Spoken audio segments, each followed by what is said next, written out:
കാറ്റത്തെ കിളിക്കൂട് സീരിയലിൻ്റെ latest episode review ആണ് പറയുന്നത്. അങ്ങനെ നീതി വൈകുന്നേരം ജോലിയെല്ലാം കഴിഞ്ഞ് വീട്ടിലേക്ക് തിരികെ വരികയാണ്. അവിടെ എത്തിയപ്പോൾ കുറേ പണിക്കാരൊക്കെ അവിടെ കാണും. പണിക്കാരെ കണ്ടപ്പോൾ നിധി ഒന്നും മനസ്സിലാവുന്നില്ല എന്താ കാര്യമെന്ന്. നിധി നേരെ വന്ന് സുഭാഷ് ഏട്ടനോട് ചോദിച്ചു, ഇതെന്താ സുഭാഷ് ഏട്ടാ ഇവിടെ പണിയൊക്കെ എന്ന്. അന്നേരം സുഭാഷ് പറഞ്ഞു, അതെ ഇവിടെ പുറത്തൊരു ബാത്റൂമൊക്കെ പണിയുന്ന കാര്യം നമ്മൾ നേരത്തെ തന്നെ പറഞ്ഞിരുന്നല്ലോ, അപ്പോൾ അത് പണിയാൻ തുടങ്ങിയതാണെന്ന് പറയും. നിധിക്ക് അത്ര അതങ്ങ് പിടിച്ചില്ല. അവൾ ചോദിക്കുന്നുണ്ട്, അല്ല ഇത്ര പെട്ടെന്നൊക്കെ ഇത് വേണമായിരുന്നു എന്ന്. അപ്പോഴേക്കും ഹരീഷ് അങ്ങോട്ടേക്ക് വന്ന് പറയുന്നുണ്ട്, അത് വേണമായിരുന്നു നിധി ചേച്ചി, കുറേ കാലമായല്ലോ നമ്മൾ പുതിയൊരു ബാത്റൂം പണിയുന്ന കാര്യം പറയാൻ തുടങ്ങിയിട്ട്, അപ്പോൾ അതുകൊണ്ട് ഇന്ന് അങ്ങ് തുടങ്ങാമെന്ന് കരുതി. ആ സമയം തന്നെ ഭാസ്കരൻ ഇങ്ങനെ നിധി എന്നിങ്ങനെ നോക്കുന്നുണ്ട്. നിധിയെ പാളി നോക്കുകയാണ്. നിധി ഇനി തന്നോട് എന്തെങ്കിലും ചോദിക്കുമോ എന്നൊരു ചിന്ത ഭാസ്കരൻ്റെ മനസ്സിലുണ്ട്. അതുകൊണ്ട് ഭാസ്കരൻ നിധിയുടെ മുന്നിൽ അധികം വന്ന് ചെന്നുപെടാറൊന്നുമില്ല. ഭാസ്കരന് ചെറിയൊരു പേടിയാണ്. നികേഷിൻ്റെ അമ്മയെക്കുറിച്ച് ഇനി എന്തെങ്കിലും ചോദിച്ചു കഴിഞ്ഞാൽ എന്ത് മറുപടി പറയുമെന്നായിരുന്നു അദ്ദേഹത്തിൻ്റെ പേടി. പിന്നീട് നിധി പതുക്കെ ഭാസ്കരൻ്റെ അടുത്തേക്ക് ചെന്നു.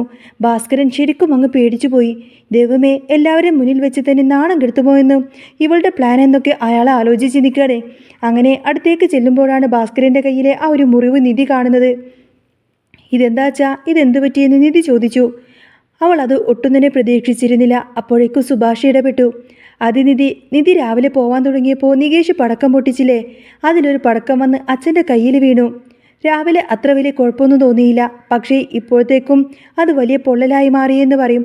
നിധി ആകെ പേടിച്ചു പോയി. അവൾ പറഞ്ഞു, എന്താ അച്ഛാ ഇത്, അച്ഛനൊരു കാര്യം ചെയ്യ്, നമുക്ക് ഹോസ്പിറ്റലിലേക്ക് പോകാമെന്ന് പറയും. പക്ഷേ ഭാസ്കരൻ സമ്മതിച്ചില്ല. അതിൻ്റെ ഒന്നും ആവശ്യമില്ല മോളെ എന്ന് പറയും. ഇത്ര വലിയ മുറിവ് കയ്യിൽ വെച്ചിട്ടാണോ അച്ഛൻ ഹോസ്പിറ്റലിലേക്ക് പോവില്ല എന്ന് പറയുന്നത് എന്ന് അവൾ ചോദിച്ചു. ഓ പിന്നെ, ഇതൊക്കെ എന്ത്, ഞാൻ ഇതിനേക്കാളും വലിയ പരിക്കൊക്കെ കണ്ടിട്ടുണ്ട്, ഇതൊക്കെ വെറും നിസാരമല്ലേ എന്ന് പുള്ളി അങ്ങ് തട്ടിവിട്ടു. അച്ഛന് നിസാരമായിരിക്കും, പക്ഷേ എനിക്കത് കണ്ടിട്ട് സഹിക്കാൻ പറ്റുന്നില്ല എന്ന് നിധി പറഞ്ഞു. സുഭാഷ് ഏട്ടൻ ഇവിടെ ഉണ്ടായിരുന്നല്ലോ, എന്നിട്ട് അച്ഛനെ കൂട്ടി ഒന്ന് ഹോസ്പിറ്റലിലേക്ക് പോയി ആ മുറിവൊന്ന് കാണിച്ചുകൂടായിരുന്നോ എന്ന് ചോദിച്ചു. എൻ്റെ പൊന്നു മോളെ, ഞങ്ങൾ കുറേ പറഞ്ഞതാ, പക്ഷേ അച്ഛൻ അത് കേൾക്കാൻ കൂട്ടാക്കിയില്ലല്ലോ എന്ന് സുഭാഷ് പറഞ്ഞു.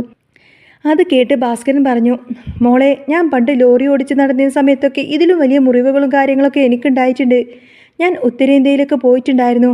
അന്ന് പോലും ഞാനൊരു ഹോസ്പിറ്റലിലേക്ക് പോലും പോയിട്ടില്ല. പിന്നെയാണോ ഈ ചെറിയ കാര്യം? എനിക്കിതിൽ യാതൊരുവിധ ടെൻഷനുമില്ല. അത് കേട്ടപ്പോൾ നിധി പറഞ്ഞു, അച്ഛൻ അങ്ങനെയൊക്കെ പറയും, പക്ഷേ എനിക്കിത് കണ്ട് സഹിക്കാൻ പറ്റുന്നില്ല.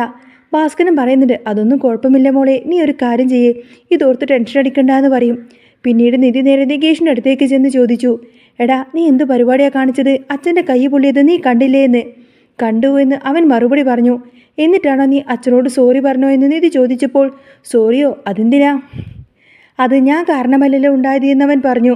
പിന്നെ സോറി പറയാൻ ഞാനൊന്നും പറയാനും പോകുന്നില്ല, എനിക്ക് അയാളെ പണ്ടേ ഇഷ്ടമില്ല. എടാ നീ എന്താ ഈ പറയുന്നത്, അത് നിൻ്റെ അച്ഛനല്ലേ എന്ന് നിധി പറഞ്ഞു. പിന്നെ ഒരച്ഛൻ വന്നിരിക്കുന്നു, ഞാൻ എന്തിനാ അയാളോട് സോറി പറയുന്നത്, ഞാൻ അയാളെ അച്ഛനായിട്ടൊന്നും കൂട്ടുന്നില്ല. എടാ വഴിയെ പോകുന്ന ഒരാൾക്ക് ഇങ്ങനെ ഒരു ആപത്ത് പറ്റിയാൽ നീ അയാളോട് സോറി പറയില്ലേ എന്ന് ചോദിച്ചപ്പോൾ, വഴിയെ പോകുന്നവർക്ക് എന്തെങ്കിലും സംഭവിച്ചാൽ ഞാൻ പറയും, പക്ഷേ ഇങ്ങേരോട് മാത്രം ഞാൻ ഒന്നും പറയില്ല എന്ന് തന്നെ അവൻ തീർത്തും അങ്ങ് പറഞ്ഞു. നിധി പറയുന്നുണ്ട്, നീ ഈ കാണിക്കുന്നത് ശരിയല്ല, നീ സോറി പറഞ്ഞേ പറ്റൂ. നികേഷ് പറയുന്നുണ്ട്, ഇപ്പോൾ എന്തൊക്കെ തന്നെ പറഞ്ഞാലും ശരി, ഞാൻ ഒരിക്കലും സോറി പറയാനൊന്നും പോകുന്നില്ല എന്ന്. ആ കാര്യം ഓർത്തിട്ട് ഇനി വിഷമിക്കണ്ട എന്നും പറയും. നിധിക്ക് ഭയങ്കര സങ്കടമായി. അന്നേരം സുഭാഷ് പറയുന്നുണ്ട്, ഞാനൊരു ചായ എടുത്തുകൊണ്ട് വരാമെന്ന്. നീ ജോലി കഴിഞ്ഞ് ക്ഷീണിച്ചു വന്നതല്ലേ എന്ന് പറഞ്ഞ് നേരെ അടുക്കളയിലേക്ക് പോയി. ആ സമയത്തന്നെ നിധിയും കൂടെ അടുക്കളയിലേക്ക് ചെല്ലാണ്. അടുക്കളയിൽ ചെന്നപ്പോൾ സുഭാഷേട്ട് നല്ല തിരക്കിട്ട പണിയിലായിരിക്കും. സുഭാഷ് പറയുന്നുണ്ട്, മോളെ നിധി, നീ ആ ഒരു പാത്രം എന്ന് എടുത്തു തരാമോ എന്ന് ചോദിക്കും. ആ പാത്രം എടുത്തു കൊടുക്കുമ്പോൾ നിധി ചോദിച്ചു, എന്താ സുഭാഷേട്ടാ ഇത്, ഇതൊക്കെ ആകെ എക്സ്പയറി ഡേറ്റ് കഴിഞ്ഞതാണല്ലോ, ഇത് കണ്ടാൽ തന്നെ ആരും ഓടിപ്പോകുമല്ലോ, ഒരു നല്ല പാത്രമൊക്കെ വാങ്ങി വെച്ചൂടെ എന്ന് ചോദിക്കുകയാണ്. വാങ്ങി വെക്കണം മോളെ, അതെങ്ങനെയാ, ഒന്നും അങ്ങ് ശരിയാവുന്നില്ല, ഇനിയും വേണം പുതിയതൊക്കെ വാങ്ങി വെക്കാനെന്നൊക്കെ പറയാണ്. അടുക്കളയിലാകുമ്പോൾ അത്യാവശ്യം ഉപയോഗിക്കാൻ കൊള്ളാവുന്ന പാത്രങ്ങൾ തന്നെ വേണം, അല്ലാതെ ഇരുന്നാൽ ശരിയാവില്ല. എന്തിനു പറയണം, ഒരു പാത്രത്തിൽ കറി ഉണ്ടാക്കിക്കഴിഞ്ഞാൽ അത് കഴുകി വെച്ചിട്ട് അടുത്ത കറി ഉണ്ടാക്കുന്നത് എന്ന് പോലും അവൾ ചോദിച്ചു. സുഭാഷ് പറയുന്നുണ്ട്, അതെ, ഈ തിരക്കിടയിൽ അതൊക്കെ ഓർക്കാനൊന്നും ആർക്ക് സമയമുള്ളത്, ഞാൻ എങ്ങനെയൊക്കെ അങ്ങ് ചെയ്യും, അതൊരു ശീലമായി പോയി എന്ന് പറയും. മുൻപ് അങ്ങനെയൊക്കെ ആയിരുന്നേക്കാം, പക്ഷേ ഇപ്പം അങ്ങനെയല്ലല്ലോ, നമ്മളിവിടെ ആളെണ്ണം കൂടിയില്ലേ എന്ന് ചോദിക്കുകയാണ് നിധി. അത് ശരിയാണ് എന്ന് പറഞ്ഞ് സുഭാഷ് ഏട്ടൻ, നീ വിഷമിക്കണ്ട, അടുത്ത തവണ നമുക്ക് വാങ്ങാമെന്ന് പറയും. പിന്നീട് സുഭാഷ് ചായക്ക് എടുത്ത് കൊടുത്തു. ചായ കുടിച്ചു കഴിഞ്ഞപ്പോൾ താനും കൂടെ സഹായിക്കാമെന്ന് നിധി പറയാണ്. വേണ്ട മോളെ, ഇതെനിക്ക് ചെയ്യാവുന്നതേ ഉള്ളൂ എന്ന് സുഭാഷ് പറഞ്ഞിട്ടും അതൊന്നും കാര്യമില്ല, ഞാനും കൂടാ എന്ന് പറഞ്ഞ് അവൾ സഹായിക്കാൻ തുടങ്ങി. ആ സമയത്താണ് നികേഷ് അങ്ങോട്ടേക്ക് വരുന്നത്. അവൻ ഇങ്ങനെ അവിടെ വന്ന് നോക്കി നിൽക്കുന്നത് കണ്ടപ്പോൾ സുഭാഷ് ചോദിച്ചു, നിനക്ക് ചായ വേണോ എന്ന്. പക്ഷേ വേണ്ട എന്ന് തന്നെ അവൻ പറഞ്ഞു. നിധി അവനൊന്നും മൈൻഡ് പോലും ചെയ്യുന്നുണ്ടായിരുന്നില്ല. നികേഷ് കുറച്ച് സമയം കഴിഞ്ഞിട്ട് നിധിയെ വിളിച്ചു. പക്ഷേ അവൾ മൈൻഡ് ചെയ്യാതെ മിക്സി ഓണാക്കി തേങ്ങ അരക്കാൻ തുടങ്ങി. മിക്സിയുടെ ശബ്ദം മാത്രമേ അവിടെ ഉണ്ടായിരുന്നുള്ളൂ. നികേഷ് വീണ്ടും വിളിച്ചു. അപ്പോൾ നിധി സുധീഷിനോട് ചോദിക്കുന്നുണ്ട്, സുഭാഷേട്ടാ ഇനി എന്തെങ്കിലും ഉണ്ടാക്കാനുണ്ടോ, ഞാൻ സഹായിക്കണോ എന്നൊക്കെ. തന്നെ മനഃപൂർവ്വം നിധി ചേച്ചി ഒഴിവാക്കുകയാണ് എന്ന കാര്യം നികേഷിന് മനസ്സിലായി. അവൻ പെട്ടെന്നങ്ങ് പൊട്ടിക്കരഞ്ഞു. സങ്കടം സഹിക്കാൻ പറ്റിയിരുന്നില്ല അവന്. അത് കണ്ടപ്പോൾ നിധി ചോദിച്ചു, അയ്യോ നീ എന്തിനാടാ ഈ കരയുന്നത് എന്ന്. സോറി കേട്ടോ നിധിയെടുത്തി, ഞാൻ ദേഷ്യത്തിൽ അങ്ങനെയൊക്കെ പറഞ്ഞു പോയതാ. അച്ഛനെക്കുറിച്ചൊക്കെ എന്നോട് ക്ഷമിക്കണമെന്ന് അവൻ പറഞ്ഞു. അത് കേട്ടപ്പോൾ നിധിക്കും ഒരുപാട് സങ്കടമായി. അവൾ പറഞ്ഞു, നികേഷേ നിനക്കറിയാമല്ലോ അത് നിന്റെ അച്ഛനാണ് എന്ന്. ആ ഒരു പരിഗണന നീ അച്ഛന് കൊടുക്കണം. ജന്മം നൽകിയ ആളല്ലേ. അപ്പോൾ അച്ഛനെക്കുറിച്ച് അങ്ങനെയൊക്കെ പറയാൻ പാടുണ്ടോ? അതുമാത്രമല്ല, നമ്മുടെ ഭാഗത്ത് നിന്നൊരു തെറ്റ് പറ്റിയിട്ടുണ്ടെങ്കിൽ അത് തെറ്റാണെന്ന് അംഗീകരിക്കണം. എങ്കിലല്ലേ നമ്മൾ മനുഷ്യരാകൂ എന്ന് അവൾ ചോദിച്ചു. നികേഷ് പറയുന്നുണ്ട്, ഞാൻ സോറി പറഞ്ഞോളാം നിധിയേട്ടത്തി, എൻ്റെ തെറ്റ് എനിക്ക് ബോധ്യപ്പെട്ടു. നിന്നെ ഒന്ന് മനസ്സിലാക്കാൻ വേണ്ടി പറഞ്ഞതേ ഉള്ളൂ. നമ്മുടെ ഭാഗത്ത് തെറ്റുണ്ടെങ്കിൽ ക്ഷമ ചോദിക്കണം, എങ്കിലേ ജീവിതം നന്നായിട്ട് പോകൂ എന്ന് അവൾ ഉപദേശിച്ചു. അങ്ങനെ നികേഷ് സോറി പറയാൻ സമ്മതിച്ചു. കുറച്ച് കഴിഞ്ഞ് ആഹാരമുണ്ടാക്കി എല്ലാവരെയും കഴിക്കാൻ വിളിക്കുകയാണ്. അന്നേരം നിധി ചോദിച്ചു, അച്ഛൻ എവിടെയെന്ന്. അച്ഛൻ കുറച്ച് കഴിഞ്ഞിട്ട് കഴിച്ചോളാമെന്ന് പറഞ്ഞതായി സുഭാഷ് അറിയിച്ചു. കഴിക്കാനിരുന്നപ്പോൾ സുധീഷ് ചോദിക്കുന്നുണ്ട്, എന്താ സുഭാഷ് ഏട്ടാ ഇന്ന് സ്പെഷ്യൽ വല്ലതുമുണ്ടോ എന്ന്. പിന്നെ സ്പെഷ്യൽ ഇല്ലാതെ എപ്പോഴും ഈ ദോശയും ചമ്മന്തിയും മാറ്റിയിട്ട് വല്ല ചൈനീസ് ഡിഷുമൊക്കെ ഉണ്ടാക്കിക്കൂടെ എന്ന് അവൻ ചോദിച്ചു. അത് കേട്ട് വന്ന നിധി പറയുന്നുണ്ട്, ഒരു കാര്യം ചെയ്യേ, നിന്റെ ഫോൺ എടുത്ത് നീ അങ്ങ് ഓർഡർ ചെയ്യ്. അപ്പോൾ ചൈനീസ് കടയിൽ നിന്നും ഇഷ്ടമുള്ളത് കഴിക്കാമല്ലോ എന്ന് പറയും. സുഭാഷ് ഏട്ടന് ഇതൊക്കെയല്ലേ ഉണ്ടാക്കാനറിയത്തുള്ളൂ എന്നും പറയാണ്. അത് കേട്ടപ്പോൾ സുഭാഷ് അങ്ങ് ചിരിച്ചു. എന്നിട്ട് പറയുന്നുണ്ട്, എടാ നിങ്ങളൊന്ന് കഴിച്ചു നോക്ക്, ഇതിനൊക്കെ നല്ല ടേസ്റ്റ് ഉണ്ടാവുമെന്നും പറയും. ഇതെന്താ ഉപ്പുമാവാണോ എന്ന് നികേഷ് ചോദിച്ചു.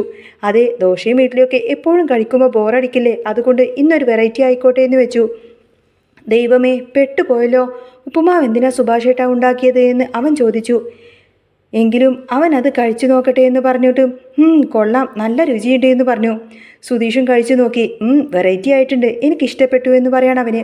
അങ്ങനെ അവരെല്ലാവരും സന്തോഷത്തോടു കൂടി സംസാരിച്ചു കൊണ്ട് തന്നെ ഭക്ഷണം കഴിക്കുമ്പോഴാണ് സുഭാഷിൻ്റെ ഫോണ് ബെല്ലടിക്കുന്നത്. ഹരീഷ് പറയുന്നുണ്ട്, സുഭാഷേട്ടാ ഫോണ് ബെല്ലടിക്കുന്നുണ്ട്, അതൊന്ന് എടുത്തു കൊണ്ടുവരാൻ പറയും. ഹരീഷ് ഫോൺ എടുത്ത് നോക്കിയിട്ട് പറയുന്നുണ്ട്, ഇത് സുനന്ദയാണല്ലോ വിളിക്കുന്നത് എന്ന്. സുനന്ദയോ എന്ന് എല്ലാവരും ചോദിച്ചു. നികേഷ് ചോദിക്കുന്നുണ്ട്, സത്യം പറ സുഭാഷേട്ടാ, സുനന്ദ വിളിക്കാറുണ്ടോ എന്ന് ചോദിച്ചു. അതെ, ഇടയ്ക്കിടയ്ക്ക് വിളിക്കാറുണ്ട്, പക്ഷേ ഞാൻ കോൾ എടുക്കാറില്ല എന്ന് സുഭാഷ് പറഞ്ഞു. അവൾ എന്തിനാ വിളിക്കുന്നത് എന്ന് ഹരീഷ് ചോദിക്കുന്ന സമയത്തിന് അത് തനിക്കറിയില്ല എന്ന് തന്നെ സുഭാഷ് പറഞ്ഞു. 2 തവണ വിളിച്ചിട്ടും അവൻ ഫോൺ എടുത്തില്ല. 3ാമത് വീഡിയോ കോൾ വരെയാണ്. നിധി പറയുന്നുണ്ട്, സുഭാഷേട്ടാ ഇത് വീഡിയോ കോളാണല്ലോ, ഒരു കാര്യം ചെയ്യാം, ഞാൻ എടുത്ത് സംസാരിക്കാമെന്ന് പറഞ്ഞു. സുഭാഷിന് നല്ല ടെൻഷൻ ഉണ്ടായിരുന്നു. നിധി ഫോൺ അറ്റൻഡ് ചെയ്തപ്പോൾ അപ്പുറത്ത് സുനന്ദയുടെ മുഖം തെളിഞ്ഞു. പക്ഷേ സുഭാഷിന് പകരം നിധിയെ കണ്ടപ്പോൾ സുനന്ദ ഒന്ന് ഞെട്ടി. ആ മുഖത്തെ ആവേശം പെട്ടെന്നങ്ങ് കെട്ടുപോയി. ഓ നിധിയായിരുന്നോ, ഞാൻ സുഭാഷേട്ടനെ ഒന്ന് കാണാൻ വേണ്ടി വിളിച്ചതാ എന്ന് സുനന്ദ വിക്കിക്കൊണ്ട് പറഞ്ഞു. നിധി വിട്ടുകൊടുത്തില്ല. മുഖത്തൊരു കടുപ്പമുള്ള ചിരി വരുത്തിക്കൊണ്ട് തന്നെ അവൾ ചോദിച്ചു, സുനന്ദ നീ എന്തിനാ ഈ നേരത്തെ സുഭാഷേട്ടനെ വീഡിയോ കോൾ ചെയ്യുന്നത് എന്ന്. അന്ന് തന്നെ എല്ലാ കാര്യങ്ങളും പറഞ്ഞു തീർത്തതല്ലേ നമ്മൾ. സുനന്ദ എന്തൊക്കെയോ ന്യായീകരിക്കാൻ നോക്കി. തനിക്ക് സുഖമില്ല എന്നും അച്ഛനൊന്ന് കാണണമെന്നൊക്കെ പറഞ്ഞു നോക്കിയെങ്കിലും നിധി ഉറച്ച നിലപാടിലായിരുന്നു. അച്ഛൻ ഇവിടെ ഒരു കുഴപ്പമില്ല, ഞങ്ങളെല്ലാവരും കൂടെയുണ്ട്, ഇനി ഈ നമ്പറിലേക്ക് ഒരു കോള് പോലും വരാൻ പാടില്ല എന്ന് നിധി പറഞ്ഞ് കോളങ്ങ് കട്ട് ചെയ്യാണ്. ഈ സമയം സുഭാഷിൻ്റെ മുഖത്ത് ഒരു വലിയ ആശ്വാസമായിരുന്നു. തൻ്റെ ഉള്ളിലെ വലിയൊരു ഭാരം നിധി ഇറക്കി വെച്ചതുപോലെ അദ്ദേഹത്തിന് തോന്നി. അങ്ങനെ അത്താഴം കഴിഞ്ഞ് എല്ലാവരും ഉറങ്ങാൻ പോയെങ്കിലും നികേഷിൻ്റെ മനസ്സിൽ നിധി പറഞ്ഞ ആ ഒരു കാര്യങ്ങൾ തന്നെയായിരുന്നു. അവൻ പതുക്കെ അച്ഛൻ്റെ മുറിയിലേക്ക് ചെന്നു. അവിടെ ലൈറ്റ് അണച്ചിരുന്നില്ല. ഭാസ്കരൻ കയ്യിലെ പൊള്ളൽ തഴുവിക്കൊണ്ടിരിക്കുകയായിരുന്നു. നികേഷ് വാതിൽക്കൽ വന്ന് നിൽക്കുന്നത് അദ്ദേഹം കണ്ടു. എന്നിട്ട് ഒന്ന് പകച്ചു. എന്താടാ, നിനക്ക് എന്തെങ്കിലും വേണോ അദ്ദേഹം ചോദിച്ചു. നികേഷ് ഒന്നും മിണ്ടാതെ അച്ഛൻ്റെ അടുത്തേക്ക് ചെന്ന് ആ കയ്യിൽ പതുക്കെ പിടിച്ചു. അച്ഛ സോറി, ഞാൻ കാരണമാണല്ലോ അച്ഛനിത് പറ്റിയത് എന്ന് അവൻ വിറയലോടെ പറഞ്ഞു. ഭാസ്കരൻ്റെ കണ്ണ് നിറഞ്ഞു പോയി. പണ്ട് ലോറി ഓടിച്ച് കഷ്ടപ്പെട്ട കാലത്ത് പോലും ഇത്രയും സന്തോഷം തനിക്ക് തോന്നിയിട്ടില്ല എന്ന് അദ്ദേഹത്തിന് തോന്നി. അവൻ അച്ഛൻ്റെ കയ്യിൽ മരുന്ന് പുരട്ടിക്കൊണ്ടിരിക്കുമ്പോൾ ആ വീടിനുള്ളിലെ വർഷങ്ങളായിട്ടുള്ള മഞ്ഞുരുകുകയായിരുന്നു. ഇതൊക്കെ ദൂരെ നോക്കി നിന്ന് സുഭാഷിൻ്റെയും നിധിയുടെയും കണ്ണുകളിൽ ഒരു ചെറിയ സംതൃപ്തി ഉണ്ടായിരുന്നു. ഒരു തകർച്ചയിൽ നിന്നും ആ കുടുംബം പതുക്കെ കരുത്തോടുകൂടെ തന്നെ തിരിച്ചു വരികയാണ്. ആ രാത്രിയിലെ നിശബ്ദത അതെല്ലാം വിളിച്ചു പറയുന്നുണ്ടായിരുന്നു. അങ്ങനെ കാറ്റത്തെ കിളിക്കൂടിൽ ഇനി വരാൻ പോകുന്നത് നല്ല സൂപ്പർ അടിപൊളി ത്രില്ലിംഗ് എപ്പിസോഡുകളൊക്കെ തന്നെയാണ് കേട്ടോ. നിങ്ങൾക്ക് ഈ ഒരു ചാനൽ ഇഷ്ടമാവുകയാണെങ്കിൽ സബ്സ്ക്രൈബ് ചെയ്യാനും സപ്പോർട്ട് ചെയ്യാനും മറക്കല്ലേ. നെക്സ്റ്റ് വീഡിയോ ആയിട്ട് ഉടനെ വരാം. ബൈ.